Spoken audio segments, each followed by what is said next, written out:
الحمد لله نحمده ونستعينه ونستغفره ونؤمن به ونتوكل عليه ونعوذ بالله من شرور أنفسنا ومن سيئات أعمالنا من يهده الله فلا مضل له ومن يضلله فلا هادي له ونشهد أن لا إله إلا الله وحده لا شريك له ونشهد أن سيدنا ونبينا ومولانا محمدا عبده ورسوله أما بعد فأعوذ بالله من الشيطان الرجيم بسم الله الرحمن الرحيم ألف لام ميم ذلك الكتاب لا ريب فيه هدى للمتقين وقال تعالى إنا نحن نزلنا الذكر وإنا له لحافظون صدق اللہ العظیم۔ میرے محترم و مکرم ایمانی بھائیوں، اللہ تبارک و تعالیٰ نے ہم سب کو یہ ایک زندگی عطا فرمائی اور اس کے ساتھ ساتھ زندگی گزارنے کے صحیح اصول، قوانین، ضابطے اور دستور بھی ہمیں دیا، اور اللہ تبارک و تعالیٰ نے اپنے بندوں کو صحیح زندگی گزارنے کے لیے انبیاء علیہ السلام کا ایک سلسلہ چلایا، جس میں آخر میں امام الانبیاء محمد الرسول اللہ صلی اللہ علیہ وسلم بھی تشریف لائے۔ ہمارے لیے صحیح زندگی گزارنے کے لیے اللہ کے رسول صلی اللہ علیہ وسلم کی زندگی اور قرآن کریم ہے۔ خود رسول اللہ صلی اللہ علیہ وسلم نے فرمایا، میں تمہارے پیچھے دو چیزیں چھوڑ جاتا ہوں، ایک تو کتاب اللہ اور دوسری سنت رسول اللہ۔ ان دو چیزوں کو جو مضبوطی کے ساتھ تھامے رکھے گا وہ دنیا میں بھی کامیاب ہوگا، آخرت میں بھی کامیاب ہوگا، وہ کبھی گمراہ نہیں ہو سکتا۔ یہ قرآن کریم ایک جامع ترین کتاب ہے جس میں قیامت تک آنے والی ساری انسانیت کے لیے رہنمائی ہے۔ ہر زمانے کے مطابق قرآن ہماری رہنمائی کر رہا ہے۔ آسمانی کتاب قرآن سے پہلے بھی بہت ساری نازل ہوئی، لیکن وہ ساری کتابیں مٹ گئی، باقی نہ رہ سکی، اس میں تحریف کر دی گئی، اس میں لوگوں نے اپنی باتیں ملا دی، لیکن قرآن کریم کو اللہ تعالیٰ نے نازل فرما کر خود اس کی حفاظت کا ذمہ داری بھی لے لی، اور اب قیامت تک یہ قرآن باقی رہنے والا ہے۔ یہ دو ٹوک بات ہے، آج تک اس میں کوئی تبدیلی نہیں کر سکا، کوئی شخص اس میں اپنی باتیں نہیں ٹھوس سکا۔ یہ مضبوط ترین قرآن کریم اللہ تبارک و تعالیٰ نے ہمیں عطا کیا ہے، اور خود اللہ تعالیٰ نے ذمہ داری لے کر بھی ایک بڑی عجیب انداز میں اس کی حفاظت فرمائی۔ قرآن جب نازل ہو رہا تھا تو اللہ تبارک و تعالیٰ نے جبرائیل امین علیہ السلام کی سپرد کیا، اور جبرائیل کے واسطے سے اللہ کے رسول صلی اللہ علیہ وسلم کے قلب اطہر تک پہنچایا۔ ابتدا ہی سے اللہ تبارک و تعالیٰ نے قرآن کی حفاظت کا یہ سلسلہ چلایا تھا۔ میں آپ لوگوں کو صرف یہی بات بتلانا چاہتا ہوں کہ اللہ تبارک و تعالیٰ نے قرآن کی حفاظت کیسے کی، کیونکہ آج لوگ شکوک و شبہات کا شکار ہو رہے ہیں، اور لوگ نہ جانے کیسی کیسی باتیں لوگوں میں پھیلانے کی کوشش کر رہے ہیں کہ قرآن میں لوگوں نے اپنی باتیں جوڑ دی ہے، اس میں سے یہ چیزیں نکال دینی چاہیے وغیرہ وغیرہ، نعوذ باللہ من ذالک۔ اللہ نے اس کی حفاظت کی ذمہ داری لی ہے، اس میں نہ کوئی آج تک ایک حرف بڑھا سکا ہے اور نہ کوئی ایک حرف کم کیا جا سکا ہے، اور قیامت تک ہی ہو بھی نہیں سکتا۔ جو اتارنے والی ذات اللہ کی ہو، جس کے ذمے دیا گیا وہ جبرائیل امین ہو،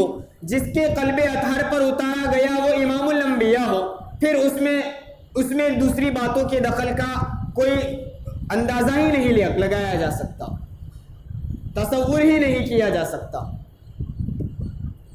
پھر اللہ تبارک و تعالیٰ نے جب رسول اللہ صلی اللہ علیہ وسلم پر قرآن اتارا، جس وقت آیتیں اترتی تھی تو رسول اللہ صلی اللہ علیہ وسلم اس کو یاد کرنے کے لیے کہ کہیں میں اس کا کوئی حرف بھول نہ جاؤں، کہیں وہ میرے ذہن سے نکل نہ جائے، اس لیے رسول اللہ صلی اللہ علیہ وسلم جس وقت آیتیں نازل ہوتی تو جلدی جلدی اپنی زبانوں کو حرکت دے کر اپنی زبان سے اس کلمات کو دہراتے تھے۔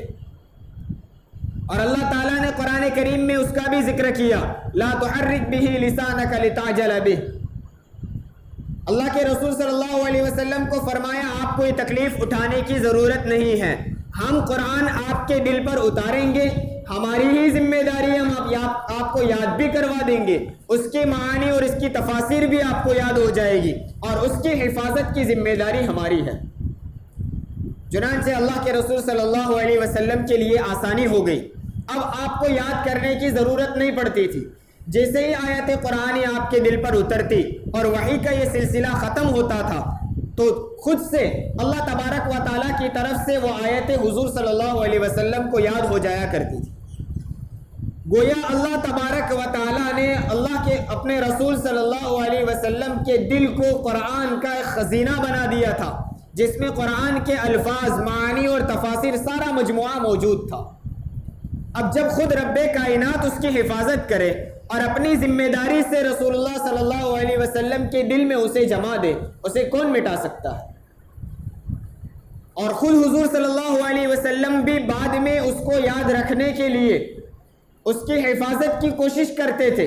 اور ہر رمضان میں جتنا قرآن نازل ہو چکا ہوتا ہر رمضان میں اس کا دور کیا کرتے تھے، اور آخری رمضان میں اللہ کے رسول صلی اللہ علیہ وسلم نے اپنی زندگی کے آخری رمضان میں قرآن کے 2 دور کیے، اور یہ قرآن حضرت جبرائیل علیہ السلام کو حضور سنایا کرتے تھے رمضان کے مہینے میں۔ یہ بھی ایک حفاظت کا طریقہ تھا۔ پھر حضور صلی اللہ علیہ وسلم صحابہ کرام رضوان اللہ علیہ مجمعین کو جہاں قرآن کے معانی، تفاسیر اور تعلیم سکھاتے تھے، وہیں قرآن کے الفاظ بھی یاد کرواتے تھے۔ یہ نہیں کہ قرآن کی آیت پڑھ کر اس کی تشریح کر دی اور انہیں مسئلہ سمجھا دیا، نہیں، بلکہ اس کے الفاظ بھی یاد کرائے جاتے تھے، اور صحابہ کرام رضوان اللہ علیہ مجمعین باقاعدہ اس کے پیچھے محنت کرتے، اپنی جانیں کھپائی، اپنی زندگیوں کو وقف کیا، اور مستقل طور پر قرآن کریم کو حفظ کیا کرتے تھے۔ دیگر کتابوں کے مقابلے میں قرآن کریم کی حفاظت میں اللہ تبارک و تعالیٰ نے ایک امتیازی طریقہ اپنایا کہ دیگر کتابوں کے لوگ حافظ نہیں ہوا کرتے تھے، لیکن قرآن کی حفاظت کے لیے اللہ نے ابتدائی سے سب سے زیادہ زور دیا وہ حفظ قرآن پر۔ صحابہ کرام نے قرآن حفظ کرنا شروع کیا، جو آیتیں نازل ہوتی وہ یاد کر لیتے، اور مستقل مسجد نبوی میں بیٹھ کر اسے رٹا جاتا تھا، یہاں تک کہ عبداللہ ابن صامت رضی اللہ تعالیٰ عنہ فرماتے ہیں کہ مکۃ المکرمہ سے کوئی شخص مسلمان ہو کر مدینہ میں آتا تو فرماتے ہیں کہ حضور صلی اللہ علیہ وسلم ہم اہم انصار صحابہ کے حوالے کر دیتے کہ ہم انہیں قرآن یاد کرائیں۔ وہ ہمارے پاس بیٹھ کر قرآن یاد کرتے اور رٹتے تھے، یہاں تک کہ آواز بلند ہونے لگتی۔ حضور فرماتے ذرا اپنی آواز کو پست رکھو تاکہ کہیں مغالطہ نہ ہو جائے۔ یہ ایک دستور تھا ابتدائی زمانے سے، اور آج تک چلا رہا ہے۔ ہمارے مدارس اسلامیہ میں چھوٹے چھوٹے بچے مستقل طور پر صبح سے لے کر شام تک قرآن کو رٹتے اور یاد کرتے ہیں۔ یہ سلسلہ صحابہ کرام رضوان اللہ علیہ مجمعین کے زمانے سے چلا اور بحمد اللہ آج تک چل رہا ہے۔ اس طرح قرآن کی حفاظت ہو رہی تھی، یہاں تک کہ قرآن کی تلاوت کے اتنے چرچے تھے کہ بعض صحابہ تو اسلام قبول کرنے سے پہلے کئی آیتیں یاد کر چکے ہوتے۔ ایک کم سن صحابی حضور صلی اللہ علیہ وسلم کے زمانے میں کم عمر تھے، بچے تھے، ان کی عمر صرف 7 سال کی تھی، ابھی انہوں نے اسلام بھی قبول نہیں کیا تھا، لیکن ان کا مکان ایک پانی کے چشمے کے قریب تھا، جہاں سے لوگ گزرتے اس پانی کے چشمے کے پاس قیام کرتے تھے۔ وہ فرماتے ہیں میں چھوٹا بچہ تھا، لیکن مسافر آتے وہاں بیٹھتے، قرآن کی تلاوت کرتے، میں ان سے قرآن سنتا تھا، اور میں نے اسلام قبول کرنے سے پہلے ہی کئی آیتیں یاد کر لی تھی۔ یہ ایک دستور تھا قرآن کی حفاظت کا۔ آج جو پروپیگنڈا کیا جاتا ہے کہ قرآن میں لوگوں نے اپنی بات اپنی طرف سے گھڑی ہوئی باتیں اس میں جوڑ دی ہے، یہ بالکل جھوٹ ہے۔ اللہ تبارک و تعالیٰ نے جب اس کی حفاظت کا ذمہ لیا ہے تو کون اس میں کمی بیشی کر سکتا ہے؟ اور صحابہ کرام رضوان اللہ علیہ مجمعین کا حافظہ بہت قوی تھا، اہل عرب کا حافظہ مشہور تھا، ان کو کئی قصائد اور کئی باتیں یاد رہا کرتی تھی، خود اپنے خاندان اور اپنی نسلوں کے نام یاد، اتنا ہی نہیں اپنے جانوروں کے نام اور جانوروں کی نسلیں تک یاد تھی۔ اب جب ان کے سامنے قرآن آیا اور ایک بڑی اپنی زندگی کا ایک بڑا حصہ انہوں نے جہالت میں گزارا، اس کے بعد جب قرآن کریم کی ہدایت ملی تو بڑی دلچسپی کے ساتھ یاد کیا۔ اب اس میں کیا شبہ ہو سکتا ہے، غلطی کا کون سا امکان ہو سکتا ہے؟ یہ صحابہ کرام نے بھی کیا۔ پھر حضور صلی اللہ علیہ وسلم کی وفات کے بعد حضرت ابو بکر صدیق رضی اللہ تعالیٰ عنہ کے زمانے میں صحابہ کرام رضوان اللہ علیہ مجمعین کی جماعت بہت بڑی ہو چکی تھی۔ روایتوں میں متعدد صحابہ کے نام ملتے ہیں، اور یہ تو روایتوں میں نام موجود ہیں، اس کے علاوہ پتہ نہیں کتنے صحابہ حافظ قرآن تھے۔ عبداللہ ابن مسعود، عبداللہ ابن عمر، عبداللہ ابن عمرو، عمرو ابن العاص، ابو بکر صدیق، عمر فاروق، حضرت علی رضی اللہ عنہ، حضرت عثمان، اور پتہ نہیں کئی ایک صحابہ رضوان اللہ علیہ مجمعین حفاظ قرآن تھے۔ لیکن حضرت ابو بکر رضی اللہ تعالیٰ عنہ کے زمانے میں ایک جنگ پیش آئی، جنگ یمامہ، اور اس جنگ میں حفاظ قرآن کی ایک بڑی تعداد شہید ہو گئی۔ اب حضور صلی اللہ علیہ وسلم کے زمانے سے جو دستور چلا تھا حفظ قرآن کا، اسی زمانے میں قرآن کو لکھا بھی جاتا تھا، اور خود حضور صلی اللہ علیہ وسلم نے چند صحابہ کو مقرر کر رکھا تھا، جو کوئی آیت نازل ہوتی حضور وہ آیت ان صحابہ کے پاس لکھوا دیتے، اور وہ صحابی لکھنے کے بعد پھر پڑھ کر حضور کو سناتے، کہیں غلطی ہوتی حضور بتلا دیتے۔ اس طرح قرآن کریم لکھا گیا تھا۔ لیکن حضور کے زمانے میں قرآن کریم مستقل کتاب کی شکل میں نہیں تھا، ایک جگہ لکھا ہوا نہیں تھا، اس لیے کہ اس زمانے میں کاغذات کی اتنی فراوانی نہیں تھی کہ ایک جگہ لکھا جا سکے۔ کوئی لکڑی پر لکھ لیتا، کوئی جانور کی ہڈی پر لکھ لیتا، کوئی پتھر پر لکھ لیتا، اور کوئی کاغذ پر بھی لکھ لیتا تھا، لیکن یہ مختلف آیتیں مختلف چیزوں پر لکھی ہوئی تھی۔ پورا قرآن ایک کتابی شکل میں موجود نہیں تھا، اور صحابہ کی ایک بڑی جماعت کے سینوں میں بھی یہ قرآن محفوظ تھا۔ جب حضرت ابو بکر رضی اللہ تعالیٰ عنہ کے زمانے میں حفاظ قرآن کی ایک بڑی جماعت شہید ہو گئی تو حضرت عمر رضی اللہ تعالیٰ عنہ نے خلیفۃ المؤمنین حضرت ابو بکر صدیق رضی اللہ تعالیٰ عنہ سے عرض کیا کہ اس طرح اگر جہاد میں اور جنگوں میں حفاظ قرآن کی جماعتیں شہید ہوتی رہی تو قرآن کی حفاظت کیسے ہوگی؟ دیکھیے، قرآن کی حفاظت کا ذمہ تو اللہ نے لیا ہے، وہ مٹنے والا تو نہیں ہے، لیکن حضرت عمر کو فکر ہوئی چونکہ ہماری طرف سے بھی اقدام اور ہماری طرف سے بھی کوشش ہونی چاہیے تاکہ اس حفاظت میں ہمارا ذمہ، ہمارا بھی حصہ لگ جائے اور ہمارے لیے شاید وہ مغفرت کا ذریعہ بن جائے۔ اس لیے حضرت عمر رضی اللہ عنہ نے حضرت ابو بکر صدیق رضی اللہ تعالیٰ عنہ سے درخواست کی، لیکن چونکہ یہ کام حضور کے زمانے میں نہیں ہوا تھا، اس لیے حضرت ابو بکر صدیق رضی اللہ تعالیٰ عنہ کو تھوڑا تردد ہوا کہ جس کام کو حضور نے نہیں کیا، جس قرآن کو حضور نے ایک کتابی شکل میں نہیں دیا، تو ہم اس کو کیسے لکھیں؟ لیکن حضرت عمر کی طرف سے بار بار یہ درخواست ہوتی رہی، اور آخرکار اللہ تبارک و تعالیٰ نے حضرت ابوبکر رضی اللہ تعالیٰ عنہ کے سینے کو بھی کھول دیا، اور آپ بھی تیار ہو گئے کہ قرآن کو ایک جگہ جمع کر لیا جائے تاکہ اس کی اشاعت میں بھی آسانی ہو، اس کی حفاظت ہو سکے۔ یہ کام حضرت ابوبکر رضی اللہ عنہ نے زید بن ثابت رضی اللہ تعالیٰ عنہ کے حوالے کیا۔ حضرت زید رضی اللہ تعالیٰ عنہ کو بھی ابتدا میں تردد رہا، اور وہ فرماتے ہیں کہ اگر مجھے یہ لوگ پہاڑ اٹھانے کو کہہ دیتے تو شاید میرے لیے وہ آسان ہوتا، لیکن جو کام حضور کے زمانے میں نہیں ہوا تھا وہ کام میرے لیے بڑا دشوار تھا۔ لیکن اللہ تبارک و تعالیٰ نے حضرت زید رضی اللہ تعالیٰ عنہ کے سینے کو بھی کھول دیا، اور ان کو انشراح اور اطمینان ہو گیا، اور یہ کام شروع کیا کہ قرآن کریم کو ایک کتابی شکل میں ایک جگہ جمع کر لیا جائے تاکہ اس کی حفاظت آسان ہو جائے۔ اب یہ کام بہت زیادہ اہتمام کے ساتھ کیا گیا۔ جیسے میں نے آپ کو بھی بتایا، صحابہ کرام کی ایک بڑی جماعت حافظ قرآن تھی، لیکن صرف اپنے حافظے پر انہوں نے بھروسہ نہیں کیا۔ خود حضرت زید بن ثابت رضی اللہ تعالیٰ عنہ حافظ قرآن تھے، انہوں نے یہ نہیں سوچا کہ مجھے قرآن یاد ہے میں لکھ لیتا ہوں اپنی طرف سے، نہیں، بلکہ صحابہ کرام کے حفاظ قرآن کی جماعت کو بھی جمع کیا، اور اعلان کیا گیا کہ حضور کے زمانے میں جن جن لوگوں نے قرآن اپنے پاس لکھ رکھا ہے وہ سب لوگ اپنا اپنا قرآن لکھا ہوا لے کر آئے۔ اب حضور کے زمانے میں کچھ صحابی ایسے تھے جنہوں نے پورا قرآن لکھ کر جمع کیا تھا، اور کچھ صحابہ ایسے تھے جن کے پاس ایک سورت، کسی کے پاس 2 سورت، کسی کے پاس چند آیتیں۔ بہرحال سب کو حکم دیا گیا کہ سب لوگ اپنا قرآن لکھا ہوا لے کر آئے۔ سب لوگ اپنا لکھا ہوا قرآن لے کر آئے۔ حضرت عمر رضی اللہ عنہ، حضرت زید بن ثابت رضی اللہ تعالیٰ عنہ اپنا وہ قرآن کی آیتیں جمع کرنے لگے۔ اب یہ لکھا ہوا قرآن بھی ہے، صحابہ کرام رضوان اللہ علیہ مجمعین کو وہ آیتیں یاد بھی ہے، معلوم ہے یہ آیتیں نازل ہوئی ہے، لیکن اس پر بھی اکتفا نہیں کیا۔ جو کوئی صحابی قرآن کی آیت لکھ کر لے کر آتا تو اس پر گواہی طلب کی جاتی۔ 2 پکے سچے مومن قابل اعتبار 2 شخصوں کی گواہی ہوتی کہ یہ آیت حضور کے سامنے لکھی ہوئی ہے، میں نے دیکھا ہے، ایک گواہی۔ دوسری گواہی یہ بھی دینی پڑتی تھی کہ یہ آیتیں حضور کے سامنے لکھی تو گئی، پھر آپ صلی اللہ علیہ وسلم کی زندگی کے آخری سال میں یہ آیتیں حضور کے سامنے پیش کی گئی تھی اور حضور نے اس کی تصدیق بھی کی ہے۔ جب یہ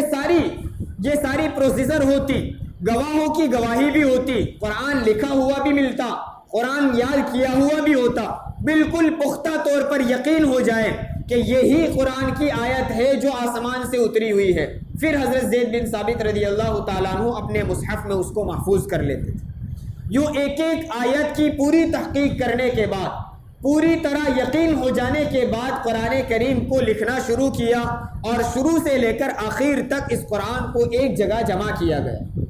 لیکن اس وقت بھی جو قرآن لکھا گیا تھا وہ صورتیں الگ الگ لکھی ہوئی تھی۔ جیسے ہمارے زمانے میں قرآن کا مصحف جو لکھا ہوا ہے یہ تو 30 پاروں میں ایک ساتھ لکھا ہوا بھی ہے، اور بہت سارے قرآن پاروں کی شکل میں الگ الگ پارے لکھے ہوئے، ہمارے مسجدوں میں یہاں پیٹیوں میں رکھا ہوتا ہے، پہلا پارا، دوسرا پارا، تیسرا پارا، الگ الگ پاروں میں۔ حضرت ابوبکر رضی اللہ تعالیٰ عنہ کے زمانے میں وہ صورتوں میں لکھا ہوا تھا، پہلی ایک صورت الگ، پھر دوسری صورت الگ، تیسری صورت الگ، یہ صورتیں الگ الگ لکھی ہوئی تھی۔ تو بہرحال یہ پورا قرآن ایک جگہ جمع کیا گیا جس کے اندر ذرہ برابر بھی شک اور شبہ نہیں ہے۔ یقینی طور پر یہ بات مسلم ہے کہ یہی قرآن اور یہی آیتیں اللہ تبارک و تعالیٰ کی طرف سے نازل شدہ ہے، اس میں اپنی طرف سے ایک حرف بھی بڑھایا ہوا نہیں ہے۔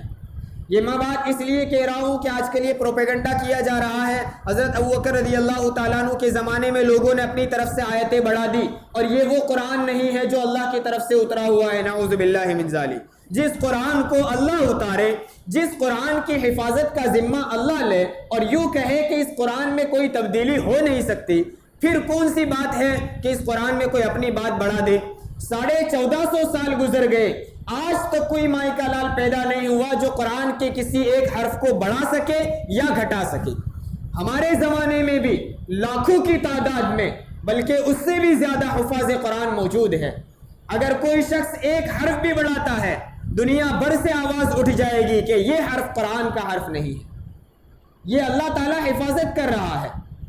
ہماری ذمہ داری تو یہ ہے کہ ہم اس کی کوشش کریں تاکہ اس کی حفاظت میں ہمارا کچھ حصہ لگ جائے۔ اگر ہم پہل نہیں کریں گے، ہم کوشش نہیں کریں گے، تو قرآن تو محفوظ رہنے والا ہی ہے۔ اللہ تبارک و تعالیٰ نے ذمہ داری لے لی ہے، اِنَّا نَحْنُ نَزَّلْنَا الذِّكْرَ وَإِنَّا لَهُ لَحَافِظُونَ۔ اب حفاظت تو ہونے والی ہے، لیکن اگر ہم حفاظت نہیں کریں گے اللہ کسی اور کو کھڑا کر دے گا۔ ہماری ذمہ داری ہے ہم اس کی حفاظت میں پہل کریں، کوشش کریں تاکہ ہمارا حصہ لگ جائے، اور شاید قیامت کے دن یہی ہمارے لیے مغفرت کا ذریعہ بن جائے۔ بہرحال کہنے کا مقصد یہ ہے کہ یہ قرآن کریم جو کا تو موجود ہے، یہ ایک ایسی کتاب ہے، اس جیسی کتاب نہ اس سے پہلے نازل ہوئی ہے اور نہ قیامت تک کوئی ایسی کتاب آ سکتی ہے۔ آسمانی کتاب دوسری بھی آئی لیکن وہ محفوظ نہ رہی۔ آج قرآن کریم محفوظ بھی ہے، اور قرآن کریم ایسی کتاب ہے، اس قرآن کے علاوہ کوئی کتاب ایسی نہیں ہے جس کی مختلف زبانوں میں تراجم کیے گئے ہوں، تفسیریں لکھی گئی ہوں۔ قرآن کریم واحد وہ کتاب ہے دنیا بھر کی زبانوں میں اس کا ترجمہ ہوا اور اس کی تفسیریں لکھی گئی، اور آج تک پڑھا جا رہا ہے۔ ہم سے سینکڑوں میل دور عرب کی زمین پر، مکہ اور مدینہ میں اور وادیوں میں اور عرب کی مختلف جگہوں پر یہ قرآن کریم کی آیتیں نازل ہوئی، لیکن آج ہم اس سینکڑوں میل دور بیٹھے ہیں، وہی قرآن اللہ ہمیں پہنچا کر پڑھا رہا ہے۔ قرآن نازل ہوا، سینکڑوں سال گزر چکے، 1450 سال گزر چکے، لیکن اس میں آج تک کوئی تبدیلی نہیں آ سکی اور نہ آ سکتی ہے۔ اس لیے ہم پہل کریں، کوشش کریں، قرآن سے اپنا تعلق جوڑیں، قرآن سے اپنی محبت اور عشق پیدا کریں۔ مسجدوں میں مختلف جگہوں پر قرآن کی تفاسیر کی مجلسیں ہو، تاکہ ہمیں پتہ چلے قرآن کیا چیز ہے، میرے رب نے اس قرآن میں ہمیں کیا حکم دیا ہے، ہم اس کو سمجھنے والے بنیں۔ قرآن کو صحیح پڑھنے کی کوشش، اس کے الفاظ، اس کے تلفظ کو صحیح طور پر ادا کرنے کی محنت، اس کو سمجھنے کی محنت، اور ہم اپنی اولادوں اور اپنے ماتحتوں کو حافظ قرآن بنائیں تاکہ ہمارا حصہ لگے اور یہ فضیلتیں ہمیں حاصل ہو۔ اللہ تبارک و تعالی ان باتوں پر عمل کرنے کی توفیق عطا فرمائے۔ آمین۔ وآخر دعوانا